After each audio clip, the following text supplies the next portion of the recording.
አንድ ገበሬ ዘር ዘርቶ ያ ዘር እንዳይበቅል ጥረት ያደርጋል አያደርግም።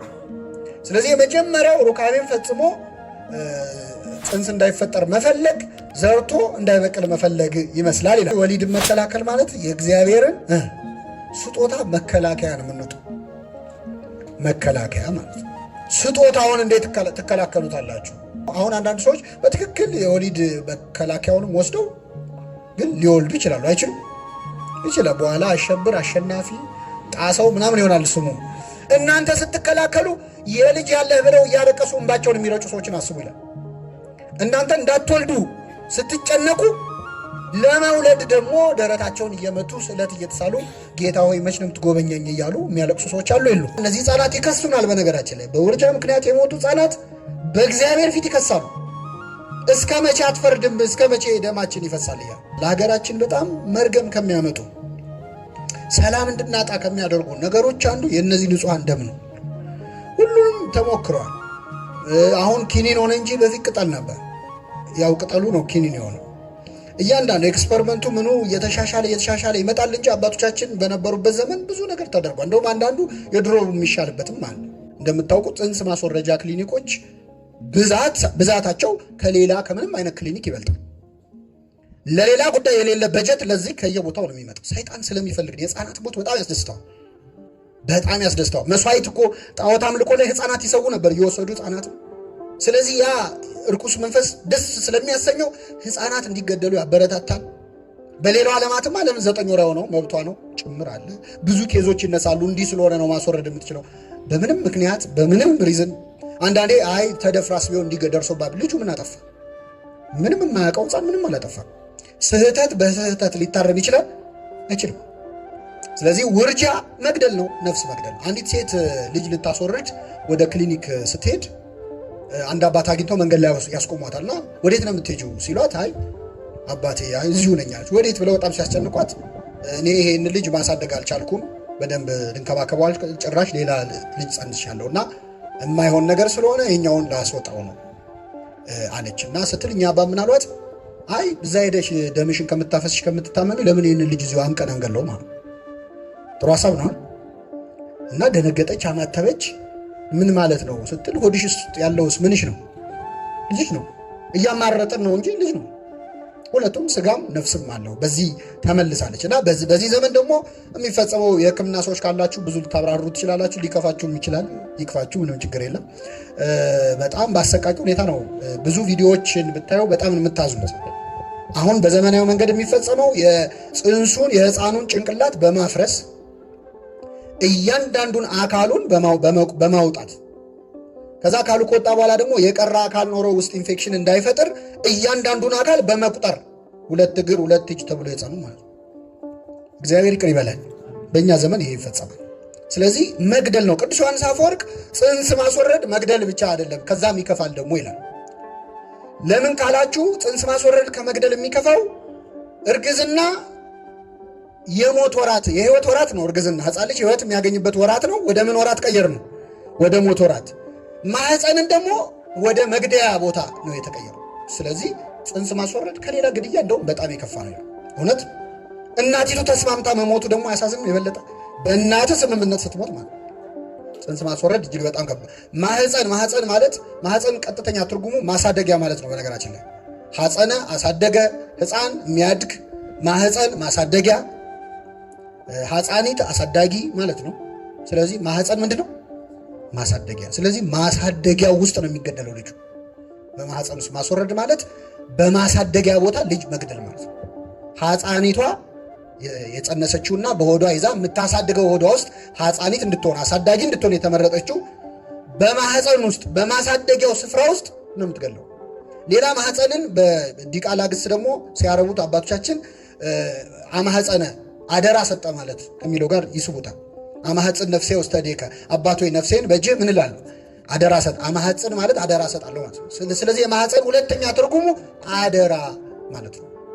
እግዚአብሔር ያንን ጽንስ ለእናትየው ምን ብሏታል? አደራ ሰጥቷታል። አደራ የተሰጠ ልጅ መግደል ማለት ነው። በዚህ ምክንያት ይከለከላል። ሰው እንደሞተ ነው ቤተክርስቲያናችን የምትቆጥረው። መጽሐፈ ዕዝራ ሱቱኤል ምዕራፍ 4 ቁጥር 21 ላይ እንዲህ ይላል፣ ተወልደው ዓመት የሆናቸው ሕፃናት ፈጽመው ይናገራሉ። በዕለተ ትንሣኤ ይናገራሉ። ተወልደው 1 ዓመት ወር የሆናቸው ከጸነሱ 3 ወር 1 ወር ቢሆናቸው የሞቱ ሴቶችም ከልጆቻቸው ጋር ይነሳሉ። ነፍሰ ጡር ሆነው የሞቱት አብረው ይነሳሉ፣ እናትና ልጅ ሆነው ማለት ነው። ስለዚህ እግዚአብሔር ይህንን ነገር በቸርነቱ ያርቅልን። ምናልባት ይህን ትምህርት የምትሰሙ እዚህም ያላችሁ የሌላ ቦታ ያላችሁ፣ እኔ ሙያዬ ሕክምና ነው እና ስራዬ ነው እንጀራዬ ነው ምን ይሻላል የሚል ጥያቄ መነሳቱ አይቀርም። በመሰረቱ በሕክምና ስትሪክት የሆኑ ውርጃ የሚያስገድዱ ኬዞች፣ ለምሳሌ እናቲቱን ለሞት የሚዳርግ ቢሆን ልጁም መቆየት የማይችል ቢሆን ይህንን ቤተክርስቲያናችን አልከለከለችም። ለሞት የሚያደርስ ሲሆን ከዛ ውጭ ያለውን ነው አሁን እያነሳን ያለ ነው። ከዚያ ውጭ ግን ውርጃ ላይ ነው የምሰራው እንጀራዬ ነው ምን ይሻላል የሚል ሰው እሱማ ኃጢአት እንደዚህ እንጀራዬ ነው ከተባለ ሌቦች ራሱ ምናቸው ነው? እንጀራዬ ነው እኮ። ነፍሰ ገዳይስ እንጀራው ሰርቼ ለ ስለዚህ እንድትተው ንስሐ ገብተህ ሌላ ስራ እንድትሰራ ነው መጽሐፍ ቅዱስ ቤተክርስቲያን የምታስተምረው። ይህን በግብፅ አዋላጆች ልንገራችሁ። ኦሪት ዘጸአት ምዕራፍ 1 ላይ ግብፃውያን ናቸው፣ ግን ዕብራውያንን ለማዋለድ በፈርዖን የተመደቡ ሴቶች ናቸው። ፈርዖን ደግሞ ወንድ ልጅ የሚባል ነገር እንዲወለድ ስላልፈለገ እንዲህ አዘዘ። ላንብብላችሁ። የግብፅ ንጉሥ አንዲቱ ሲፓራ ሁለተኛይቱ ፉሃ የሚባሉትን የዕብራውያንን አዋላጆች እንዲህ ብሎ ተናገረ ይላል። ዘራቸው ግብፃዊ ነው፣ ግን የሚያዋልዱት እነማንን ነው? ዕብራውያንን ነው እንጂ ዕብራውያንን ግደሉ ብሎ አይናገርም። የዕብራውያንን ሴቶች እንዲህ አላቸው አዋላጆች፣ እናንተ የዕብራውያንን ሴቶች ስታዋልዱ ለመውለድ እንደደረሱ ባያችሁ ጊዜ ወንድ ቢሆን ግደሉት፣ ሴት ብትሆን ግን በሕይወት ትኑራል። የግብፅ አዋላጆችም ግን እግዚአብሔርን ፈሩ፣ የግብፅ ንጉሥም እንዳዘዛቸው አላደረጉም፣ ወንዶቹን ሕፃናትንም አዳኗቸው። የግብፅ ንጉሥ አዋላጆቹን ጠርቶ ለምን እንደዚህ ያደረጋችሁ? ወንዶቹንስ ሕፃናት ለምን አዳናችሁ አላቸው። አዋላጆችም ፈርዖንን የዕብራውያን ሴቶች እንደ ግብፅ ሴቶች ስላልሆኑ እነሱ ጠንካሮች ናቸውና አዋላጆች ሳይገቡ ስለሚወልዱ ነው። እኛ እንገድል ነበር፣ ግን ስንሄድ ተወልዶ ነው የምናገኘው አሉት። እንግዲህ ሳያዩ ዘው አንቀው እንዲገሉ ነበር እሱ የፈለገው፣ ግን አላደረጉትም። እግዚአብሔርም ለአዋላጆች መልካም አደረገላቸው፣ ሕዝቡም በዛ እጅግም ጸና ይላል። ልብ አድርጉ። እነዚህ አዋላጆች አሁን ጽንስ ማስወረድ ወይ ሕፃን ላይ እንደዚህ የማድረግ ስራ ያለበት ሰው የተሰጠውን ስራ ነው እየሰሩ ያሉት። እንጀራዬ ነው ምን ላድርግ ማለት ይችላሉ። ቀጥታ የንጉሥ ትእዛዝ ነው፣ ግን አላደረጉትም። ማንም ፈሩ? እግዚአብሔርን ፈሩ። ስለዚህ ምን አሉ? አይ ቀድመው ይወልዳሉ፣ ምን እናድርግ አሉ። በዚህም እግዚአብሔር ደስ ብሎት መልካም አደረገላቸው ይላል። እዚህ ላይ የተናገሩት እውነት ነው ውሸት ነው? ደከማችሁ እንዴ? የተናገሩት እውነት ነው ውሸት ነው? ውሸት ጥሩ ነው? እግዚአብሔር መልካም ያደረገላቸው ለኢንቴንሽኑ ነው እንጂ ለውሸቱ አይደለም። ውሸቱን ይቅርታ ነው ያደረገላቸው እንጂ ደግሞ ለጥሩ ነው ብሎ ማሸት። ልክ እንደ ረሃብ አሁን 2 ሰዎችን ስደተኞችን ቤቷ አስገብታ ገብተዋል ሲላት አልገቡም፣ ገብተው ነበር ወጡ ብላ ግማሹ እውነት ተናግራለች። ውሸት ነው። ግን እግዚአብሔር በኋላ ይቅር አላት እንጂ ውሸቱን ደገፈው ብለን አናስተምር። የእነዚህን አዋላጆችም ሐሳባቸውን አይቶ እግዚአብሔር ማራቸው። በጣም የሚደንቀው አንዲት ሴት አንድ ወንድ በሕክምና ሙያ ላይ ሆኖ ማስወረድ እኔ እንጀራዬ ነው ምን ላድርግ ብሎ ብቶ በኋላ ምን ሆናለሁ ለሚለው መጽሐፍ ቅዱሱ መልስ ሰጠን። ምን ይላል መሰላችሁ? የግብፅ አዋላጆች እግዚአብሔርን ስለፈሩ እግዚአብሔር መልካም አደረገላቸው ይላል። ምን አደረገላቸው? መልካም አደረገላቸው። ቀጥሎ እንዲህም ሆነ አዋላጆቹም እግዚአብሔርን ስለፈሩ ቤቶችን አደረገላቸው። ቤቶች አደረገላቸው ማለት ቤተሰብ እንዲኖራቸው፣ ጥሩ ትዳር፣ ጥሩ ህይወት እንዲኖራቸው ባረከላቸው እግዚአብሔር። የእስራኤልን ሕፃናት ስላዳናችሁ፣ እነዚህ ሕፃናት እንዳይሞቱ ስላደረጋችሁ እናንተን ባርኪያቸዋለሁ ብሎ እግዚአብሔር ለዛ ዋጋቸው እሱም ፈርተው አንገልም ላሉት ቤተሰባቸውን ባረከላቸው። ስለዚህ ስራውን እንኳን አጥቶ ይህን ካላደረግ ተብሎ የተባረረ ሰው እንኳን ማን ነው ያንን ሰው የሚንከባከበው? እግዚአብሔር ይንከባከበዋል። ይሄ ነው ሃይማኖታችን። ስለዚህ ምንም አይነት ማስተባበያ የሌለው ነው። እዚህ አይነት ስራ ውስጥ ያላችሁ ሰዎች ንስሐ ግቡ፣ ከዚህ ስራ ውጡ። እግዚአብሔር የተሻለ ነገር ያዘጋጅላቸዋል። የሚገርመው ፈርዖን ልክ አዋላጆቹ እንዳልሰሙት ሲያውቅ ምን አይነት ሌላ አዋጅ አወጀ? የሚወለዱ ሕፃናትን ወንዝ ውስጥ ጨምሯቸዋል። በጣም ብዙ ሺህ ሕፃናት ወንዝ ውስጥ ተጨመሩ። የሚገርመው የፈርዖን የመጨረሻ አሟሟቱ ምን ውስጥ ነበር? ወንዝ ውስጥ ነው። በቃ አሳየው እግዚአብሔር። እዛ ወንዝ ውስጥ ከነሰራዊቱ ነው የጨረሰው። ልክ ጎልያድ በራሱ ሰይፍ እንደሞተ ፈርዖንም በራሱ ባቀረበው ሐሳብ ውሃ ውስጥ ሞተ ማለት ነው። ስለዚህ ቤተክርስቲያናችን ጽንስ ማስወረድን ትከለክላለች። ሄሮድስ ከጨፈጨፋቸው ሕፃናት በጽንስ ማስወረድ የሚሞቱ ሕፃናት እጅግ ብዙ ናቸው፣ የማይለቀስላቸው። አሁን 100 ሰው 200 ሰው ሞተ ብለን አገር እንደምንበጠብጠው እንደምንከፋው እንደምናለቅሰው ተገቢ ነው። እነዚህን ሕፃናት ግን አቤት ባይ የላቸውም፣ ብሔር የላቸውም፣ የሆነ ወገን የላቸውም እንጂ በየቀኑ በጣም ብዙ ሕፃናት ደማቸው ይፈሳል። እና እነዚህ ህፃናት ይከሱናል። በነገራችን ላይ በውርጃ ምክንያት የሞቱ ህፃናት በእግዚአብሔር ፊት ይከሳሉ። እስከ መቼ አትፈርድም? እስከ መቼ ደማችን ይፈሳል እያሉ ንጹሐን ቅዱሳን ስለሆኑ እግዚአብሔር ብዙ ዕቅድ ያለው ህዝብ አሕዛብ በሆድሽ ውስጥ ይኖራሉ ብሏል ርብቃን። ቅዱስ ሊኖረው ይችላል የህፃን ውስጥ እና ገና በፅንስ የተጨናገፉ በጣም ብዙ ህፃናት አሉ። የእነሱ ነገር ያስጠይቃል። ለሀገራችን በጣም መርገም ከሚያመጡ ሰላም እንድናጣ ከሚያደርጉ ነገሮች አንዱ የእነዚህ ንጹሐን ደም ነው። ይህንንም ማመን ያስፈልጋል። ወደ መጨረሻው ነጥብ እንመጣና እናጠቃልላል። ሁለተኛው እንግዲህ ፅንስ ማስወረድን ካየን፣ ፅንስን ክብር አየን፣ ፅንስ ማስወረድን ካየን፣ ሌላው የወሊድ መቆጣጠሪያ ወይም ደግሞ ወሊድ መከላከያ ኪኒንን በተመለከተ ይቻላል ወይስ አይቻልም የሚል መልስ ለመስማት የመጣ ሰው ከይቅርታ ጋር ሁለቱንም ልናገር አልችልም። እኔ ለምንድን ነው ቅዱስ ሲኖዶስ የሚባል የቤተክርስቲያናችን ራስ የሆነ በመንፈስ ቅዱስ የሚመራ አካል አለ የለም? አለ። በቅዱስ ሲኖዶስ የተብራራ አንዳንድ በጋዜጦች በምን ከቅዱስ ሲኖዶስ አባላት አንዱ ለሊቃነ ጳጳሳት ምን እንደዚህ የሰጡ መግለጫ ሊኖር ይችላል።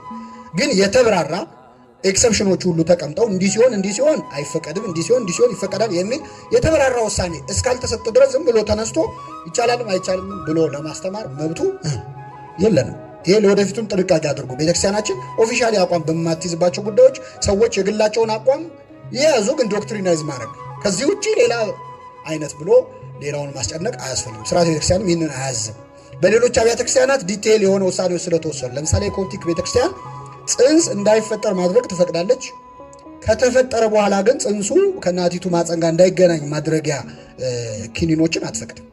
ፅንሱ እንዳይፈጠር እስከ ማድረግ ፈቅዳ፣ ከተፈጠረ በኋላ ግን ምንም ማድረግ አይቻልም የሚል እንደዚህ ዝርዝር አለ። የሕክምናው ሰዎች እያንዳንዱ የኮንትራሴፕሽን አይነቶች ብዙ ዲቴይል ስላላቸው ነው ይህን አልፈቅድም ይህን ፈቅዳለሁ ብለው የወሰኑ አሉ። በእኛ ቤተክርስቲያን እስከ ጊዜው በምክረ ካህንና በቅርባችን ባሉ ነው የምንቀጥለው። ይህ ማለት ግን አሁን ዝም ብለን እንሄዳለን አለን። ታዲያ ለምንድን ነው ርዕሱን ያነሳ ነው?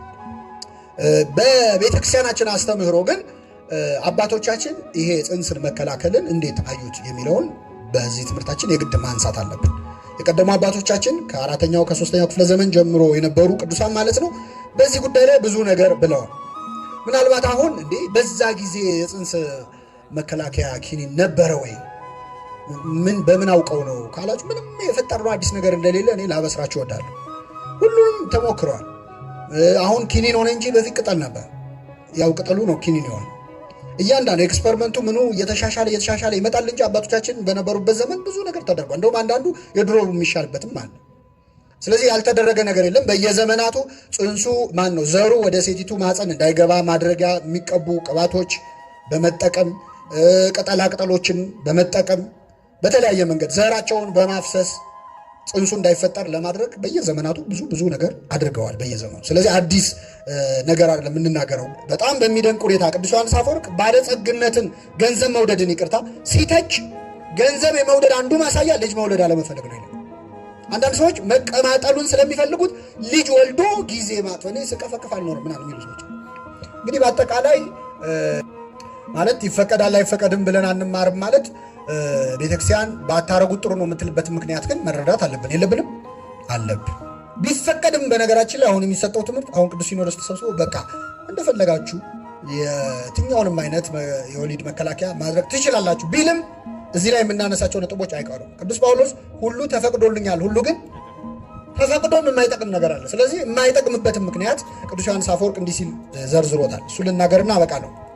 ምን ብዬ ልጥራው ይላል። ይህንን ወሊድን ለመከላከል የሚደረገውን ነገር ምን ስም እንደምሰጠው አላውቅም ብሎ ይጀምራል። ግን 4 ችግሮችን አውጥቷል ከዛ ውስጥ።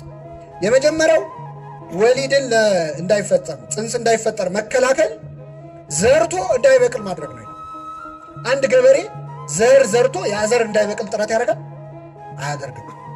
ስለዚህ የመጀመሪያው ሩካቤን ፈጽሞ ፅንስ እንዳይፈጠር መፈለግ ዘርቶ እንዳይበቅል መፈለግ ይመስላል ይላል። ሁለተኛ የእግዚአብሔርን ስጦታ መከላከል ነው። እየሰማችሁ ነው? የማንን ስጦታ? መዝሙር 126 ላይ ልጆች የእግዚአብሔር ምኖች ናቸው። ስለዚህ ወሊድን መከላከል ማለት የእግዚአብሔርን ስጦታ መከላከያ ነው። ምንቱ መከላከያ ማለት ስጦታውን እንዴት ትከላከሉታላችሁ? ጸጋውን ይላል። ሶስተኛው ከሰሪው ጋር መታገል ነው ይላል። ከሰሪው ጋር ለሚታገል ሸክላ ወዮለት ይላል። የተፈጥሮን ሕግ መውለድን መሞትን የሚያዝበት ማን ነው? እግዚአብሔር ነው። እና ያን ትእዛዝ ውስጥ ገብቶ ጣልቃ ገብቶ ከእግዚአብሔር ከሰራው የተፈጥሮ ሕግ ጋር መታገል ከሰሪው ጋር መታገል ነው። ግን ይህን ስላረክ ደግሞ አሁን አንዳንድ ሰዎች በትክክል የወሊድ መከላከያውንም ወስደው ግን ሊወልዱ ይችላሉ። አይችሉም? ይችላል። በኋላ አሸብር፣ አሸናፊ፣ ጣሰው ምናምን ይሆናል ስሙ። እንደዚህ አይነት ገጠመኝ አልታሰበም ነበር እኮ አመልጦ ነው ይባላል። የልጆችን ህልውና የሚወስነው ማን ስለሆነ ነው? እግዚአብሔር ነው። እና ከሰሪው ጋር መታገል ነው ይላል። የመጨረሻው በረከትን በሉ እስኪ ወደ መርገምን ወደ በረከት መለወጥ ነው። ለምን መሰላችሁ? በብሉይ ኪዳን መጽሐፍ ቅዱስ በሙሉ ስታነቡ አዲስ ኪዳን ጭምር ልጅን መውለድ በረከት ነው፣ የመባረክ ምልክት ነው። ልጅን ያልወለዱ ሰዎች ደግሞ እንደ መርገም ተቆጥሮ ያለቅሳሉ፣ ይከፋሉ፣ ያዝናሉ። እንዴት የተረገመች ነች ተረገመ ነው ተብለው ተገለው ብዙ መከራ ይደርስባቸዋል። መጨረሻ እግዚአብሔር ስድቤን አራቀልኝ ብለው ደስ ይላቸዋል። ይህንን የምናውቀው መጽሐፍ ቅዱስ ላይ አለመውለድን እንደ መርገም መውለድን እንደምን እንደ በረከት ሲታይ ነው መጽሐፍ ቅዱስ ላይ። አሁን እኛ መተን አገላበጥ ነው መውለዱን እንደምን እንደ መርገም እንደው አያደርግብኝ ብለን ማለት ነው። አለመውለድን ደግሞ እንደ ዘመናዊነት። የሚገርመው የሆነ እስከዚህ ጊዜ እኛ በራሳችን ስኬጁል ልናመጣው ስንፈልግ ደግሞ ላንወልድ ይችላል። ጊዜውን የሚወስነው ማን ስለሆነ? እግዚአብሔር ስለሆነ። ስለዚህ በረከቱን መርገሙን በረከት አታድርጉት። እናንተ ስትከላከሉ የልጅ ያለህ ብለው እያለቀሱ እንባቸውን የሚረጩ ሰዎችን አስቡ ይላል። እናንተ እንዳትወልዱ ስትጨነቁ ለመውለድ ደግሞ ደረታቸውን እየመቱ ስለት እየተሳሉ ጌታ ሆይ መች ነው የምትጎበኘኝ እያሉ የሚያለቅሱ ሰዎች አሉ የሉ? እግዚአብሔር የልቡናቸውን መሻት ይስጣቸው። ስለዚህ አንተ ትከላከለዋለህ፣ እሱ እዛ ተንበርክኮ እያለቀሰ ይለምናል ስጠኝ እያለ እና ይህንን ሁሉ ነገር ከግምት ውስጥ እንድናስገባ ከኩነኔ ከጽድቅ ከኩነኔ ጋር አንጻር ብቻ ሳይሆን ከሞራል አንጻር አሁን ከግምት ውስጥ አስገቡ። እነዚህ ይህንን ውሳኔ ስትወስኑ በምክረ ካህን የምትኖሩም ሰዎች በሌላውም እንደው እንደዚህ አታርጉ ለማለት ግራውንድ ባይኖረን እንኳን ግን ይህንን ሁሉ ነገር ከግምት ውስጥ አስገቡ ብለው አባቶቻችን ይንጽፈውልን አልፏል። ሲወሰንም ይህን ግምት ውስጥ አስገብቶ ነው የሚወሰነው። ዝም ብሎ ቅዱስ ሲኖዶሱ ምን ብንል ይሻላል ብሎ እንዳይመስላቸው። ሊቃውንት ጉባኤው መጽሐፍት አገላብጦ አይቶ በዚህ መልኩ ነው የሚወሰነው እና የፅንስን የውርጃንና የወሊድ መከላከያ የሚባሉትን ጉዳዮች ቤተክርስቲያን በዚህ መልኩ ነው የምታየን። የሰማነውን በልቡናችን ያሳድረው።